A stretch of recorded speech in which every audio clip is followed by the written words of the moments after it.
Donc aujourd'hui, ce webinaire va vous présenter un des tutoriels dans la série e-formation, donc tutoriel 2G04, qui va vous présenter comment modéliser le creusement d'une galerie de tunnels qui va être renforcée par boulonnage radial. Alors, quelques précisions sur le contexte et les objectifs de ce tutoriel. Donc, tout d'abord, on va chercher à reproduire la construction d'un tunnel en méthode traditionnelle, comme illustré sur la photo. Donc, on va chercher à reproduire les étapes de creusement séquentielles, puis également le contexte géologique de sol, donc nécessitait un boulonnage radial. Donc, on va voir également comment on peut modéliser cela avec le logiciel. Donc, les objectifs de la modélisation vont être multiples. Tout d'abord, contrôler la stabilité de l'ouvrage. Alors ici, on restera en 2D, donc on ne fera pas la stabilité du front, mais on vérifiera l'ensemble des sections. On vérifiera l'étassement en surface. Et puis également, on verra comment récupérer les efforts dans le revêtement, ainsi que dans les boulons. Quelques rappels sur la modélisation éléments finis des tunnels. Donc, on va ici être assez succinct, faire des rappels rapides sur comment déjà passer du 3D au 2D en déformation plane. Donc, il s'agit ici de conditions particulières. Donc, tout d'abord, que le long du linéaire excavé, on retrouve plusieurs conditions. Donc, déjà que le massif de sol soit homogène, donc par sa géométrie, mais également par les différents matériaux des couches. Il faut que la géométrie du tunnel soit continue le long de ce linéaire étudié. Et puis enfin, que le phasage des travaux soit répétitif et constant pour qu'on ait donc une séquence de travaux que l'on puisse modéliser et répéter.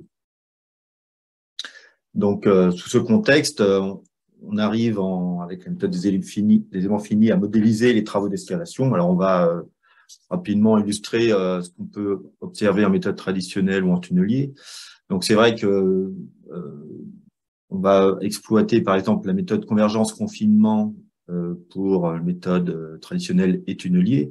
Donc, je rappelle rapidement, la méthode convergence-confinement consiste à modéliser des sections du tunnel avec ces sections, on va considérer qu'elles sont plus ou moins proches du front de taille en considérant la relaxation du sol à travers le coefficient lambda.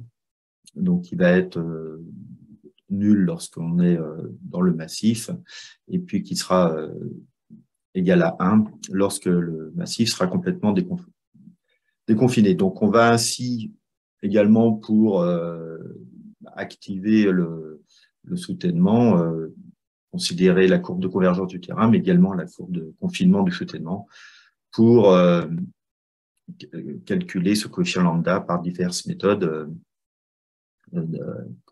à l'équilibre. Il y a également d'autres méthodes qui vont être plus adaptées aux tunneliers, par exemple prendre en compte une contraction volumique, une perte de volume imposée ou autre.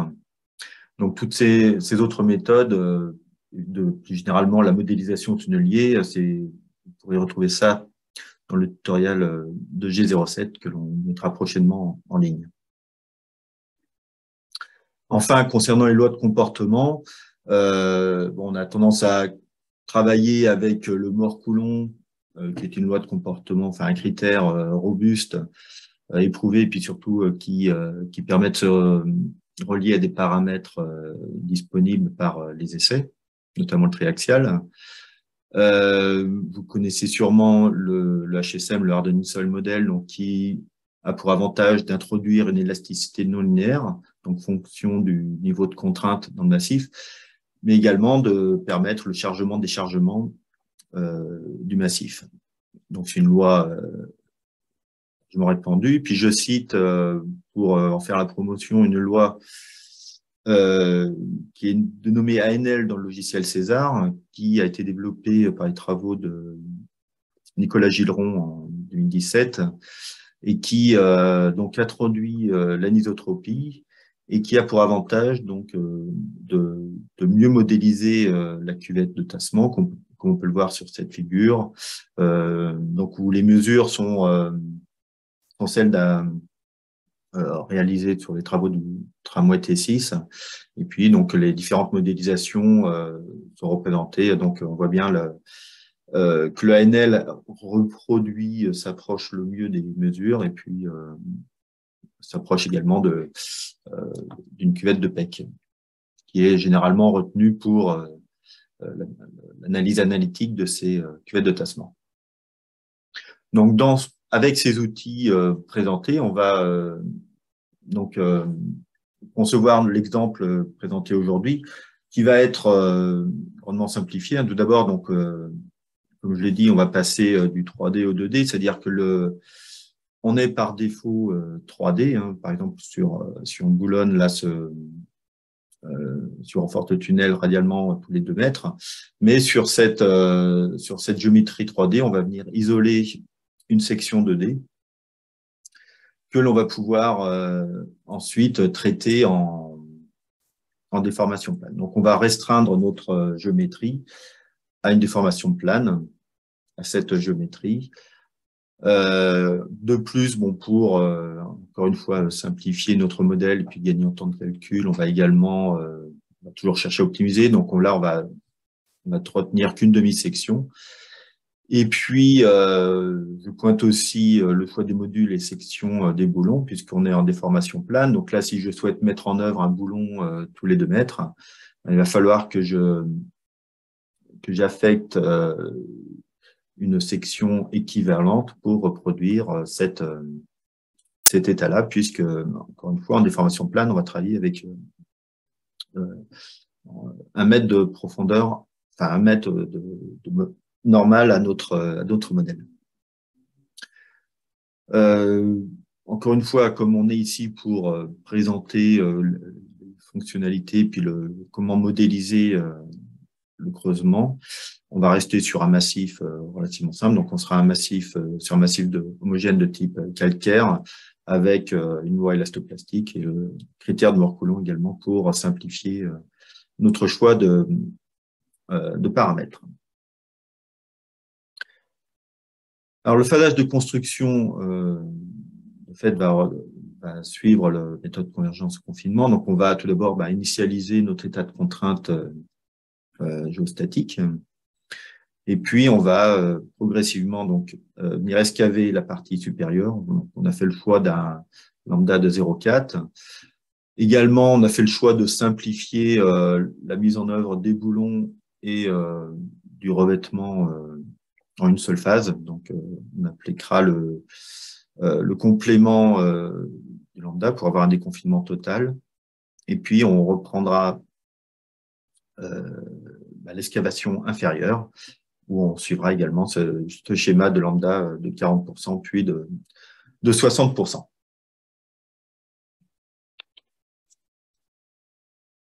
Voilà, donc je vais passer sur le logiciel donc, pour vous montrer la mise en œuvre. Donc tout d'abord, on va travailler sur la géométrie avec un outil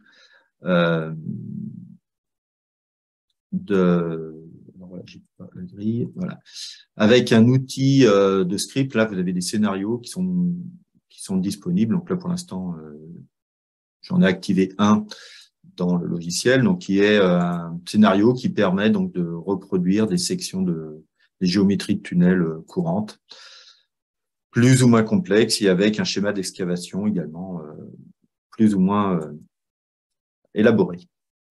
Donc ici, on a une géométrie avec un premier rayon qui va être constitué donc on va pas être asymétrique. Par contre, on va avoir un rallye elliptique. Voilà, donc un premier rayon intérieur de 6,8.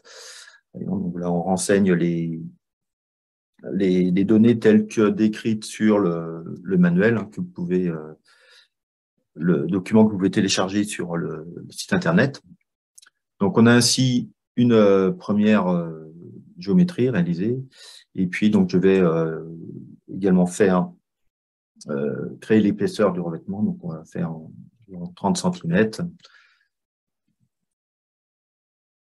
Donc, on va ainsi adapter nos différents angles et rayons pour créer donc cette seconde géométrie. On a ainsi constitué la géométrie de la section. Comme je vous l'ai dit, donc on va excaver en demi-section. Donc on va voilà, tout simplement couper cette géométrie. Et puis également, on va retenir la symétrie. Donc on va modéliser qu'une demi-section. Voilà. Ce qui fait qu'on va se concentrer sur cette simple géométrie. Donc, je peux maintenant compléter mon modèle, sachant que je vais avoir 45 mètres de couverture. Donc, je vais créer ensuite, avec les outils spécifiques, le massif de sol homogène. Donc, puis on est 75 mètres de part et d'autre. Et 75.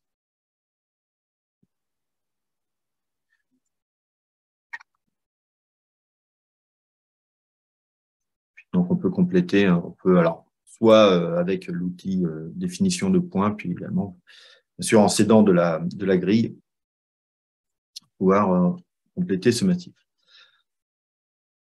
Comme on souhaite modéliser les boulons, donc on va dès la géométrie les implanter. Donc, on a ici deux outils existants. Donc, on va exploiter celui-ci. On va définir donc le premier boulon, donc qui va être un ancrage de longueur 4 mètres. Donc là, une fois qu'on a utilisé cet outil-là, on va venir spécifier où l'accrocher. Donc là, je le positionne ici.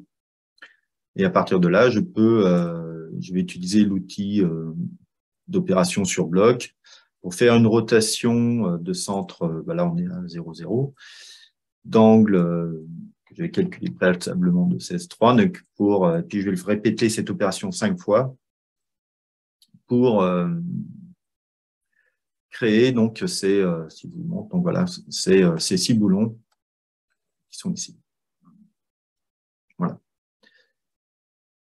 Donc à cette étape, on a identifié et positionné la section du tunnel, les boulons, et puis bon, la géométrie du massif de sol qu'on a, par hypothèse, choisi homogène.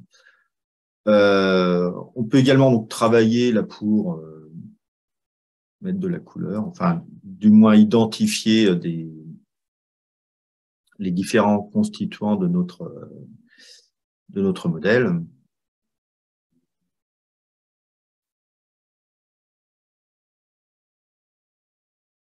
Et ensuite, donc, pouvoir rapidement également identifier nos éléments, puisque vous voyez que par défaut, donc, on a un nom qui est générique qui a été affecté, que vous pouvez voir ici dans la liste des blocs. Et puis, donc, on va pouvoir renommer ces éléments-là avec l'outil information sur bloc. Donc là, c'est le massif.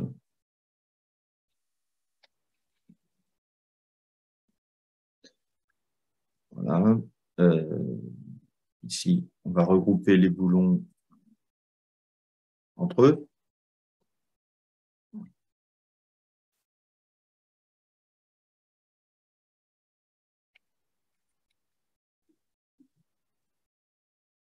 On va mettre une couleur de ce type.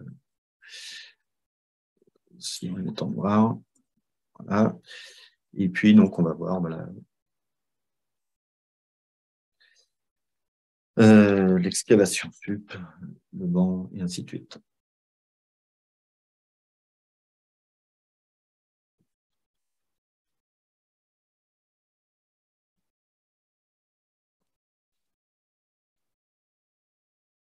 le revêtement sup et le revêtement inf. Alors, c'est une petite étape prend pas beaucoup de temps, et puis qui surtout nous permet ensuite de bien identifier nos différents constituants. Bon, ici, le modèle reste simple, donc on peut s'y retrouver assez facilement, mais bon, dans des modèles plus complexes, voilà, on peut avoir cet élément. Ensuite, c'est pareil, je n'hésite pas à parler de cet outil cotation qui vous permet donc sur vos modèles de rajouter des dimensions intéressantes. Donc là, par exemple, on peut coter la longueur des boulons, on peut coter le rayon et autres constituants nécessaires pour bien documenter votre modèle. Voilà. Donc, ceci étant fait, on va faire un premier enregistrement. Donc, sachant que vous allez pouvoir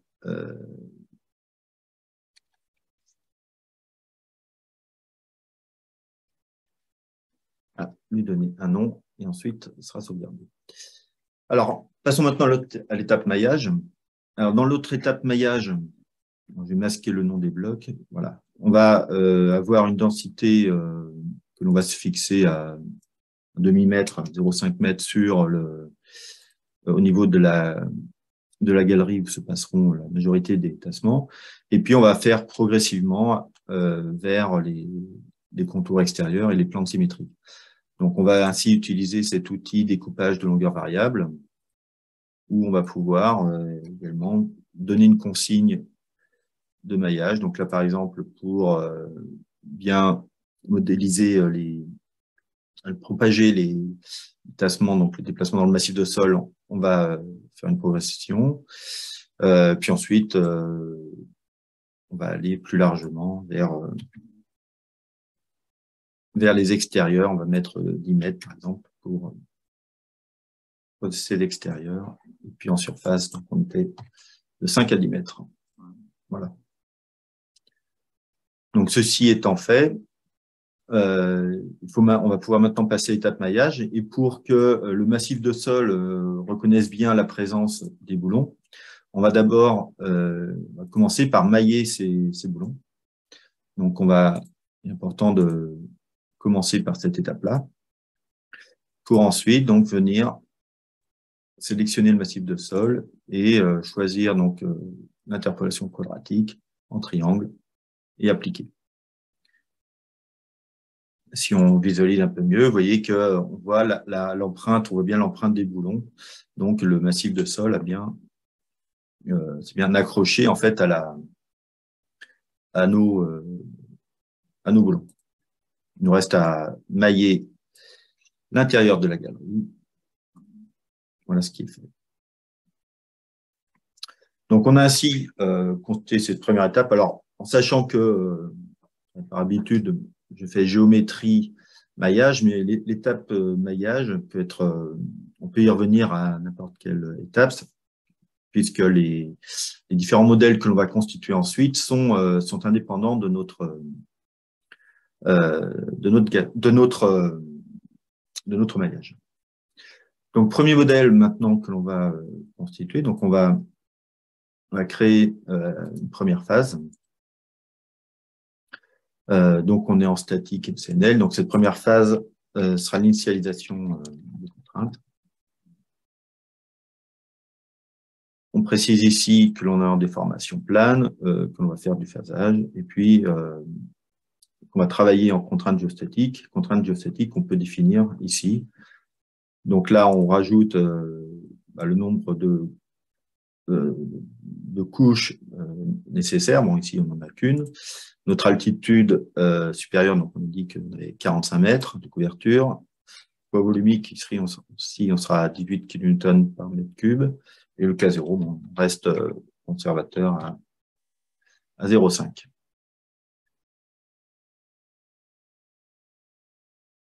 Voilà. Donc, ayant défini cette première étape, vous voyez qu'on a accès maintenant aux onglets propriétés, conditions limites et chargement. Alors, dans la première étape, propriété, donc on va constituer notre bibliothèque de de matériaux nécessaires. Donc, on va avoir, par exemple, le béton. Alors, le béton, ça va être un béton jeune, densité 2500, mais un module relativement faible, 0,7, coefficient de Poisson de 0,2. Il est en élasticité, donc voilà, on ne va pas rajouter de votre comportement, de critères d'élasticité. Et puis, on va rajouter donc la définition du calcaire. Donc là aussi, comme je l'ai dit, on ne va pas travailler avec une élasticité non linéaire type HSM ou autre. On va rester en élasticité linéaire avec le critère de Morcoulon. Donc on renseigne les propriétés qui ont été les hypothèses qui ont été faites, donc 1800 en densité, 250 mégapascal, un coefficient de Poisson de 0,3. Et puis en plasticité, donc là, on va sélectionner notre critère de Morcoulon, une cohésion de 30 kPa, puis angle de frottement et angle de distance défini à 42 et 22 degrés. Donc ça va nous permettre de définir les propriétés de nos éléments surfaciques. Et il nous reste également à établir donc les propriétés des boulons. Alors, ici, on va rester sur un comportement type barre classique, ce qui veut dire qu'on a adhérence entre notre massif de sol et notre boulon. Je reviendrai un peu plus tard sur les barres flottantes pour en situer l'intérêt. Donc là, on est sur un choix donc de barres en acier. On ne va pas mettre de précontrainte et on a une section pour représenter donc là, comme on l'a présenté précédemment, un boulon tous les 2 mètres et un diamètre de 2,5 cm. Donc, ça représente une section, une demi-section de 4, 10, moins 4. Voilà. On a ainsi donc toute notre bibliothèque de constituants. Et puis, on va maintenant pouvoir affecter les propriétés. Donc, on va, par exemple, affecter les propriétés de boulon. Et puis, dans cette première phase, donc, les boulons sont inactifs. Alors, pour les sélectionner, plusieurs possibilités. Soit passer par la liste des blocs et venir les sélectionner avec le Shift pour faire du multi-sélection. Soit également utiliser la couleur. Un clic droit sur la palette nous permet de venir sélectionner l'ensemble des éléments de même couleur. Donc ces éléments boulons, bien sûr, sont inactifs en phase de contrainte géostatique. Et par ailleurs, donc tous nos autres constituants sont en sol, donc on va leur affecter les paramètres des propriétés de calcaire. Voilà. Voilà pour cette première étape de définition des propriétés. Ensuite, donc les conditions limites. Donc, classiquement, on va venir bloquer les limites extérieures en horizontal pour les parties verticales et en verticale pour la partie inférieure. Et puis, bon, on a un plan de symétrie, donc on va venir également bloquer en horizontal. Donc, on va pouvoir utiliser les outils de prédéfinition qui vont automatiquement affecter ces conditions limites. En termes de chargement, comme ici, je m'intéresse uniquement à l'initialisation des contraintes. Je rappelle qu'elle a été définie, qu'elles ont été définies ici, c'est-à-dire qu'en tout point, ici, on va venir initialiser un état de contrainte vertical gamma Y et un état de contrainte horizontal K0 gamma Y. Donc, on n'a pas, si on veut visualiser cet état de contrainte, on ne va pas rajouter d'autres chargements. Et puis, dans les paramètres de calcul, pour finaliser, on va définir des paramètres. Alors, ici, par défaut, donc vous avez le processus itératif défini à 500 itérations. On peut aller un peu plus loin. Là, pour le cadre de l'exemple, on va mettre un peu moins de précision. Et puis, on va travailler avec le solver Pardiso qui va exploiter au mieux les performances de notre machine. Donc, pas de pilotage de conditions limites ou de chargement pour l'instant. Voilà. Donc, on a un premier modèle qui est prêt à être calculé. Vous pouvez faire cette vérification en allant dans la gestion des calculs. Vous voyez que notre phase ici est définie avec toutes les étapes propriétés, conditions limites et chargement qui sont bien OK. Donc, avant de passer les calculs, on va plutôt constituer tous les autres modèles. On va créer donc la première phase. On va l'appeler phase 1, tout simplement. Donc, c'est qui sera la numéro 2 dans notre ordre ici. Donc, la phase 1, donc on a dit que l'on allait ici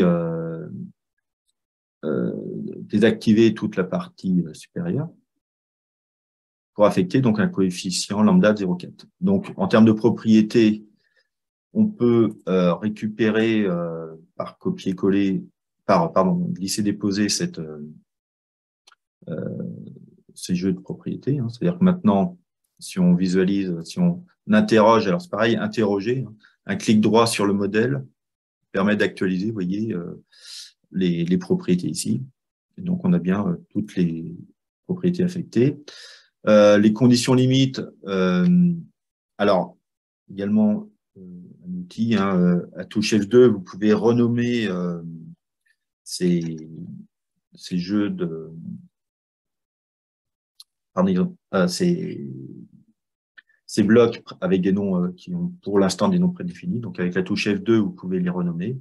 Et donc, ces blocages standards, on va les utiliser également pour ce modèle. Puis là, on va partager, comme ça, on est sûr qu'il y a continuité entre ces éléments-là si il y a une modification faite dans un des blocs.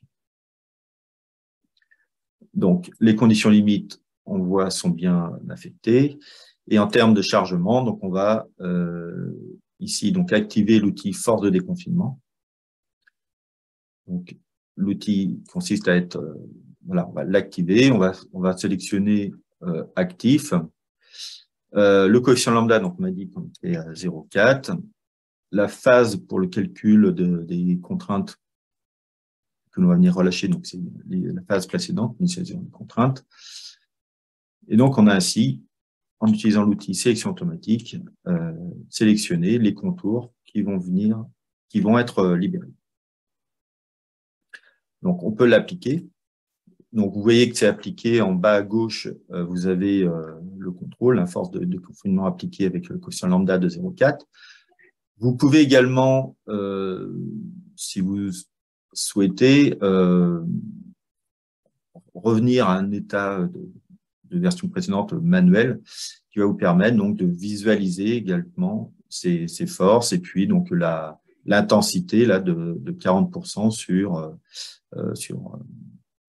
ce segment. Alors, sachant que l'outil automatique est utile dans le sens où il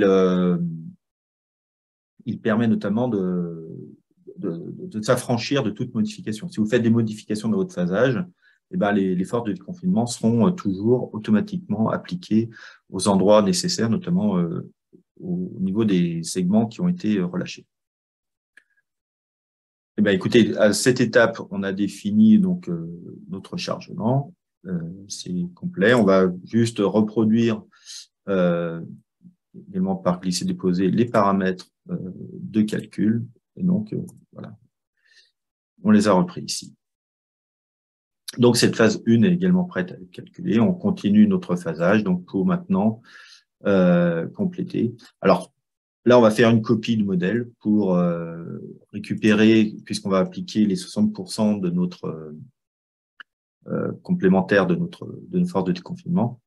Donc, on va récupérer comme cela les données. Les propriétés, on va pas les partager.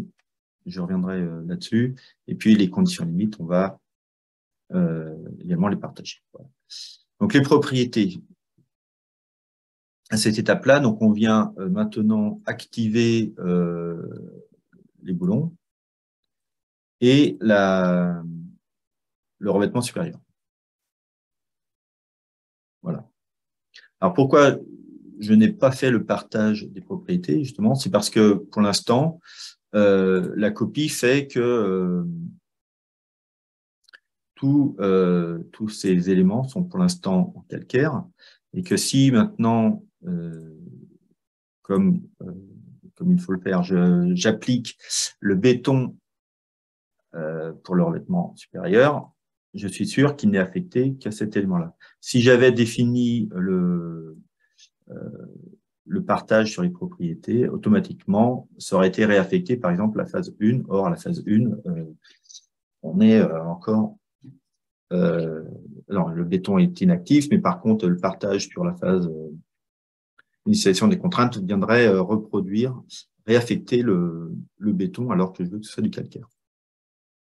Voilà. Pour cet aparté. Donc là, j'ai défini mes blocs actifs, mes conditions limites, comme j'ai fait un partage, je les retrouve et sont bien définis. Le chargement maintenant, donc je retrouve mes forces de déconfinement puisque j'ai fait une copie à 40% et maintenant donc je modifie pour avoir 100% de mes forces de déconfinement. Donc j'applique le complément de 0,6. Voilà, donc ça c'est pour cette étape-là. Alors là c'est pareil, je peux renommer en déconfinement sub par exemple, 0,6. Sachant qu'à cette étape-là, je souhaite également, ayant activé le revêtement du béton, j'active, je dois affecter le poids propre du béton. Alors, deux possibilités nous sont offertes. Soit je définis ce chargement dans ce cas de charge, soit je crée un cas de charge supplémentaire, c'est ce que je vais le faire.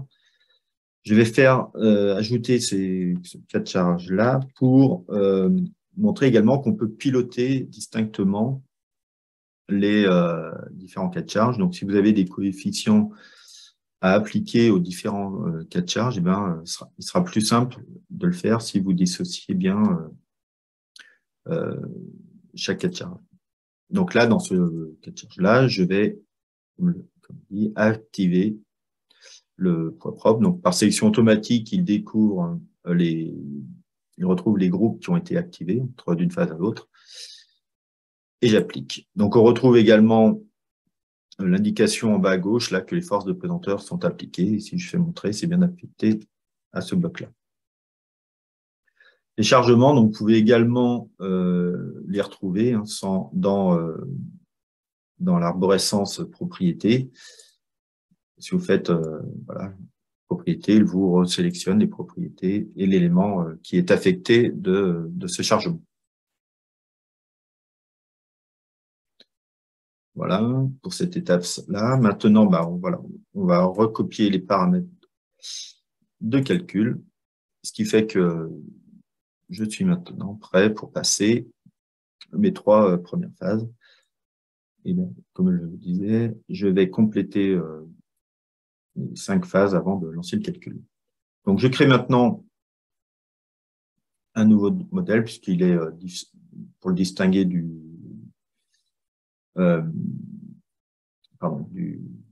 des phases précédentes. Donc, un nouvel modèle qui va être la phase 3. Toujours en déformation plane et phasage. Je recopie de mes données précédentes les propriétés, les conditions limites.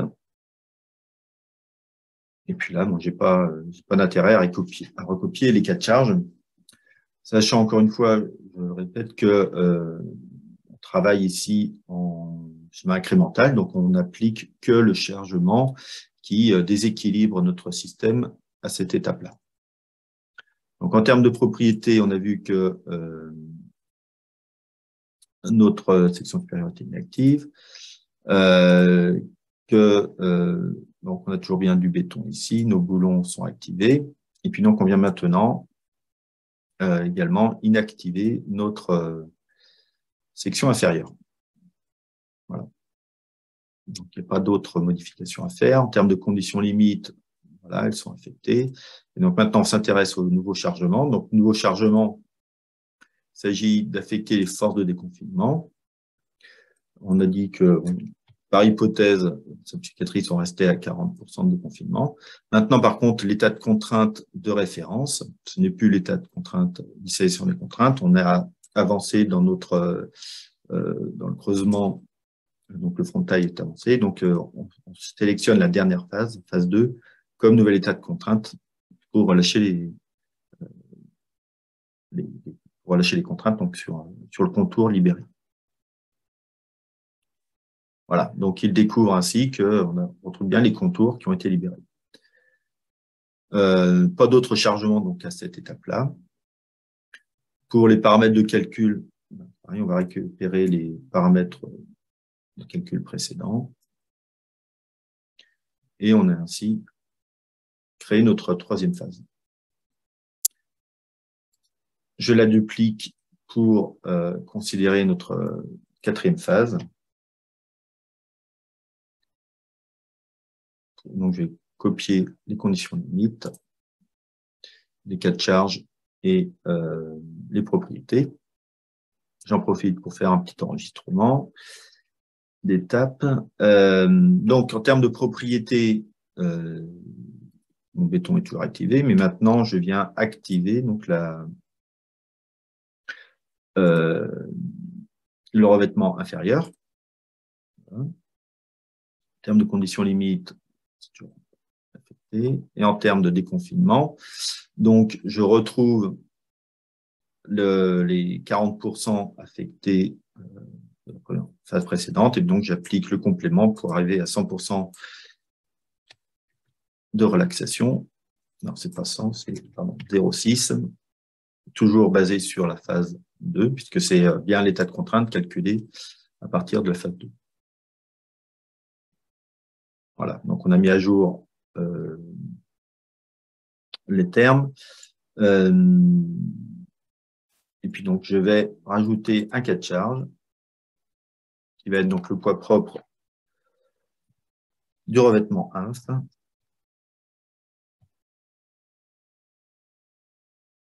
Qui va donc consister à venir affecter les forces de pesanteur sur le revêtement inférieur. Donc, par sélection automatique, je le sélectionne et j'applique. On voit que c'est bien affecté.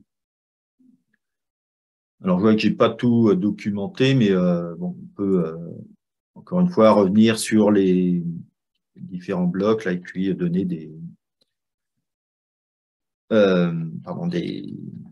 noms explicites pour bien documenter votre modèle et pouvoir y revenir facilement plus tard. Toujours avec la touche F2.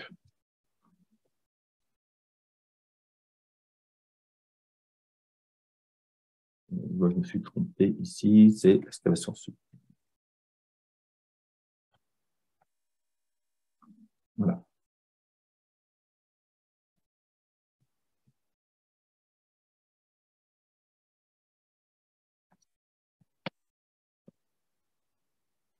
Donc, on a ainsi cette étape de construire notre modèle, constituer nos 5 phases, comme on avait émis l'hypothèse, et puis donc elles sont toutes prêtes pour le calcul. Donc, je peux maintenant toutes les sélectionner et lancer donc la solution donc par le solver élément fini. Donc, on voit ici qu'il prépare toutes les données. Donc là, il y a un peu de lecture qui permet surtout de contrôler l'état de notre modèle et les différents mots-clés qui vont apparaître.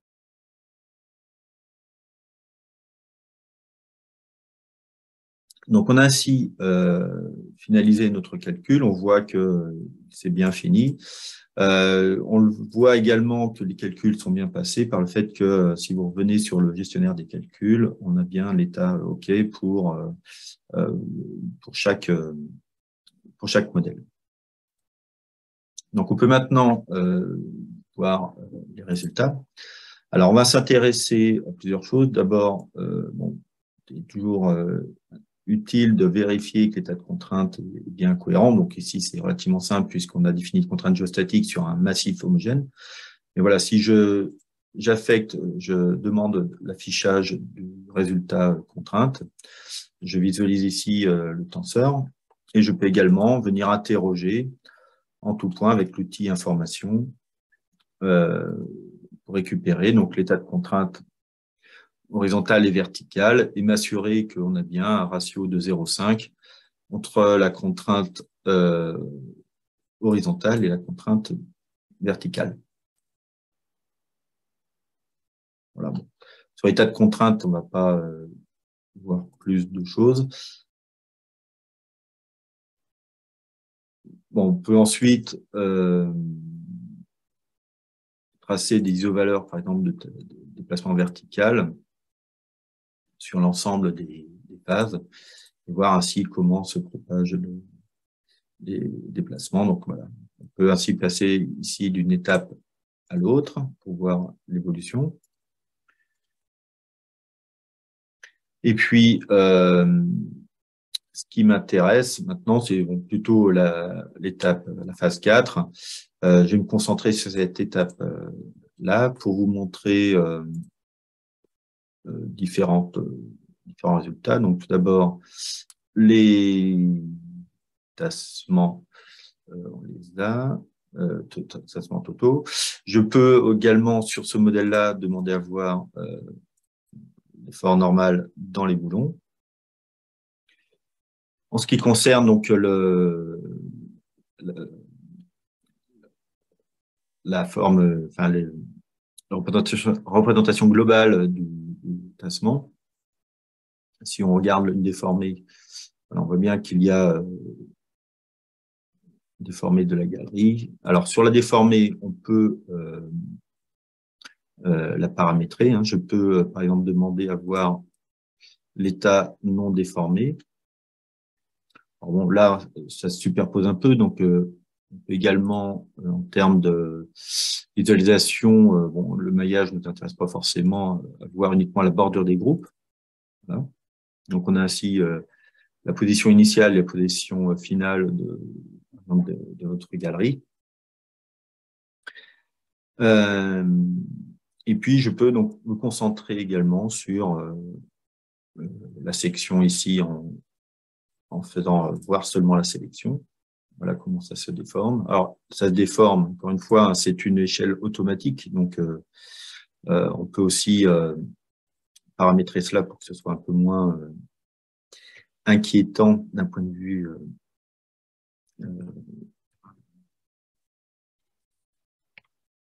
déformé. Voilà. Et puis, donc, on a les efforts ici demandés dans les boulons, qu'on peut paramétrer également en intensité, mais également pour demander à voir les valeurs minimales et maximales dans ces boulons.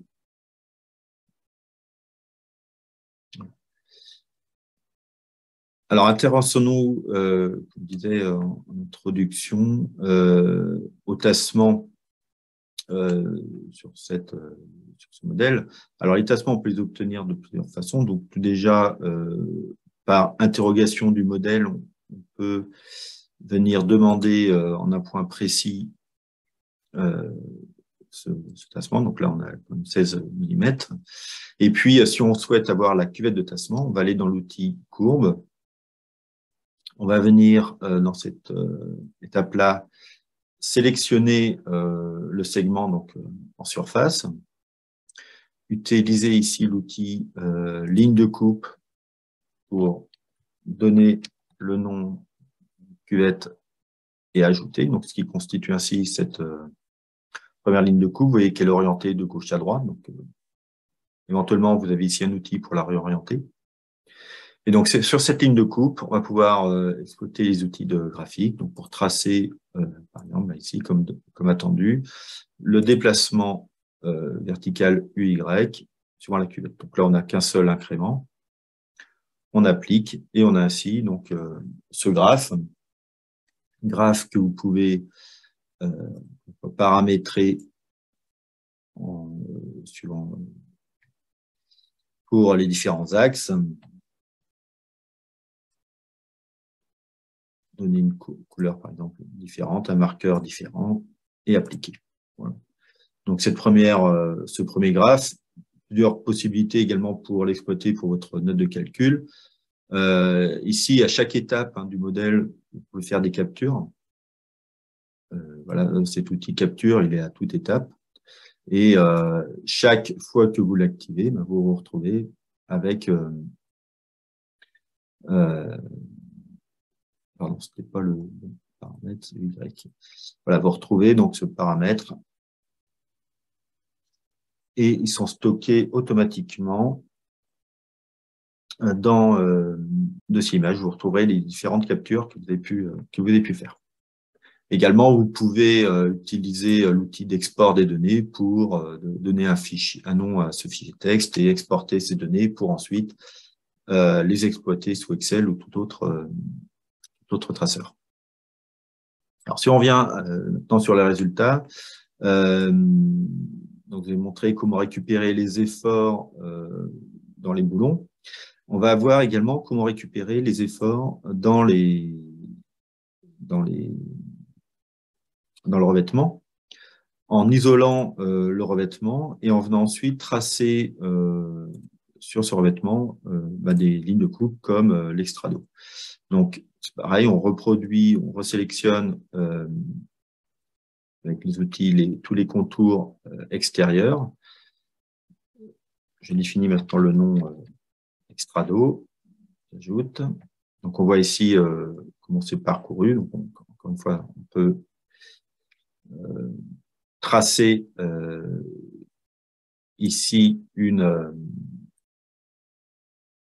l'évolution de l'effort normal le long de l'extrado. Donc, qu'est-ce qui est fait à ce niveau-là? C'est que l'on vient donc le long de notre ligne de coupe, on exploite toutes les sections perpendiculaires à l'intérieur des blocs surfaciques que l'on a retenus, donc ici le revêtement supérieur.